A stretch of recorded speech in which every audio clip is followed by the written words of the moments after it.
ఆ యొక్క జ్ఞానులు. ఎప్పుడైనా యేసయ్య వెతికావా? వెతుకుడి మీకు దొరుకునన్నాడు. మనం వెతకాలి. హృదయమంతా మనం ఏం చేయాలి? వెతకాలి. మరి అలాగా గొర్రెల కాపరులు, ఆ గొర్రెల కాపరు పశువులు ఆ యొక్క పొలాల్లో గొర్రెలు మేపుకుంటూ ఉన్నారు. అప్పుడు మన దేవుడు ప్రత్యక్షమైన, గొల్లలారా భయపడకుడి. గొల్లలారా భయపడిపోతున్నారు, ఎప్పుడు చూడలేదు కదా అవింత. కాబట్టి ప్రజలందరి కలగవు మహా సంతోషకరమైన శుభవర్తమానం మీకు తెలియజేస్తున్నాను. దావీదు పక్షమందు నేడు రక్షకుడు మీ కొరకు జన్మించాడు. అలాంటి అవకాశం చెప్పగానే ఎంత సంతోషించారు వాళ్ళు, ఎంత సంతోషించారు. ఆ గొర్రెలు ఎత్తుకొని భుజాలు పెట్టుకొని పరిగెత్తుకుంటా వచ్చేసి బాలుని యేసు చేసి సంతోషించి అక్కడ మరియను యోసేపుని బాలుని యేసు చూసి ఆ యొక్క యేసయ్యను చూసి ఎంతగా సంతోషించారు. ఆయన నమస్కారం చేశారు. దేవుడి స్తోత్రం చెప్పండి. హల్లెలూయా. చూడండి, జ్ఞానులు సంతోషించారు, గొల్లలు సంతోషించారు, దూత సంతోషించింది. ఎందుకు?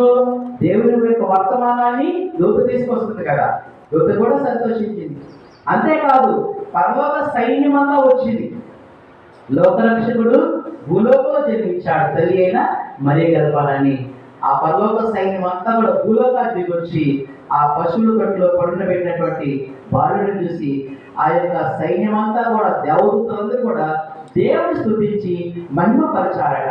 దేవుడి స్తోత్రం చెప్పడం అందరూ కూడా హల్లెలూయా. చూడండి, మనం చేస్తున్నామా పని? ఆయన స్తుతిస్తున్నామా? ఆయన గర్వపరుస్తున్నామా? ఆయన మహిమపరుస్తున్నామా? అలా చేయాలంటే యేసే మన హృదయంలో.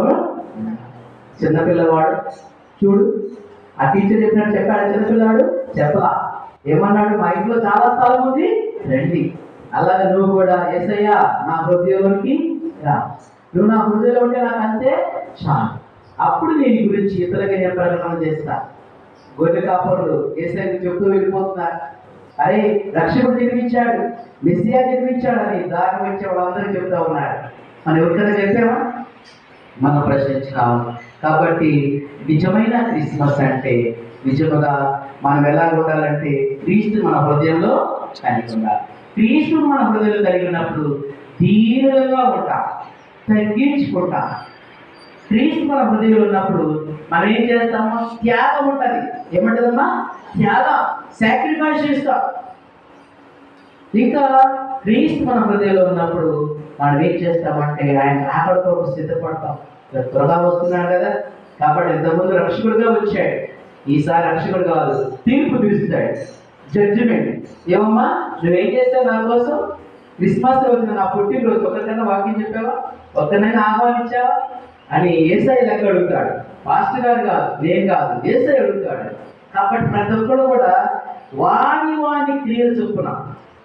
పాస్టర్ గారు పని చేస్తే ఆయన పని ఆయనది, నీ పని నీది, నా పని ఎవరి పని వాడు చేయాలా.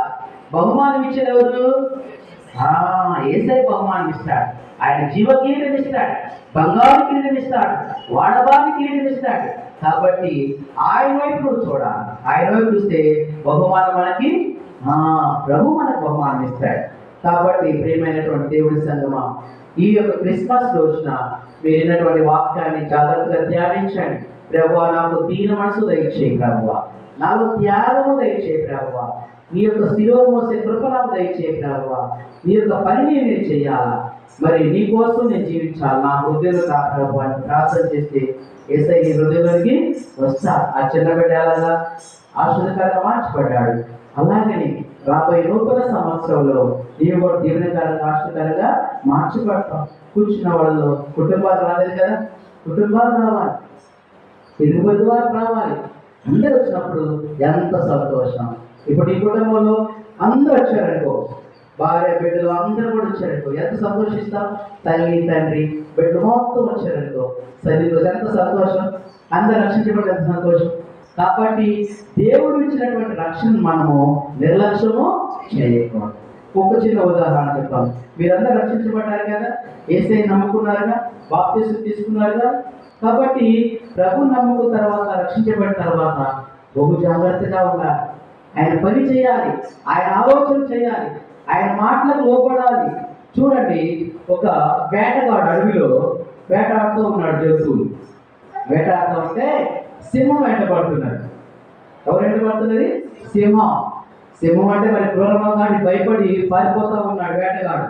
పారిపోతూ ఉంటే ఆ వేటగాడికి అడవిలో ఒక చిన్న గృహం ఉన్నది. ఆ గృహం దగ్గరికి వచ్చిన తర్వాత ఆ సింహం దూరంలో ఉన్నది. వీడు అంటాడు వేటగాడు, ఏ సింహం చూడు, నా యొక్క గెస్ట్ హౌస్ దగ్గరికి వచ్చా, నువ్వు నన్ను ఏం చేయలేవు, నేను ఎక్కడ లోపలికి వెళ్ళిపోతా, నా రూమ్లోకి వెళ్ళిపోయానుకో నువ్వేం చేస్తావు, బయట అరుచుకుని వెళ్ళిపోతావు. కాబట్టి ఫూలిష్, పెద్ద బుద్ధిలేని సింహం, నువ్వు నన్నేం చేస్తావు అని దాంట్లో సీరియస్గా మాట్లాడుతున్నాడు. అది 2 దూరం పరిగెడుతూ వస్తుంది. తర్వాత ఏం చేయాలి? రూమ్ తాళం తీయాలిగా. రూమ్ తాళం తీయాలి, తాళం లేదు వాడు జేబులో, వాడి పాకెట్లో కీ లేదు, తాళం లేదు. అరే ఇప్పుడు ఎలాగా? తాళం లేకపోతే రూమ్లో ఎలా ప్రవేశిస్తాడు? మనము మందిరం డోర్స్ ఓపెన్ చెప్పి లోపల రాలేము కదా. అలానే వాడు రూమ్లోకి వెళ్ళడానికి తాళం మర్చిపోయాడు. సింహం దగ్గరికి వస్తా ఉన్నది. ఇప్పుడు చూడండి వాడి పరిస్థితి. సింహం ఇంకా దగ్గరికి వస్తున్నది. ఇక ఆ మాట రాటలా. ముందేమన్నాడు? బుద్ధి లేని సింహమా, నువ్వు నన్నేం చేస్తావే అన్నాడు. ఇప్పుడేం చేస్తున్నాడు? గదిగదులు ఆడుతున్నాడు. తాళం పోయింది. చివరికి ఏమైపోయింది? వాడికి ఆ సింహం వాడి మీద చంపు చేసి మొత్తం వాడు ఏదో చేసింది. ఆ రోజు వాడికి ఆహారం అయిపోయాడు. ఆ యొక్క సింహానికి వాడు ఏమైపోయాడు? ఆహారం అయిపోయాడు. చంపి తినేసింది. కాబట్టి దేవుడు మనకి ఇచ్చిన రక్షణను మనం జాగ్రత్తగా కాపాడుకోవాలి. మనం ఇచ్చినటువంటి ఆ యొక్క విశ్వాసాన్ని, ఆ గొప్ప రక్షణని నువ్వు కాపాడుకోవాలి. అంతవరకు కాపాడుకోవాలి. నీవు కాపాడుకుంటూ ఇతరులకు ఎప్పుడైతే ఆయన ప్రేమ గురించి చెప్తావో తీవ్రంగా తగ్గించుకొని అప్పుడు నేను దేవుడు ఎంతగానో ఆస్వాదిస్తాడు. దేవుడి కృప మనకు అనుగ్రహించును గాక. ప్రార్థన చేసుకుంటాం.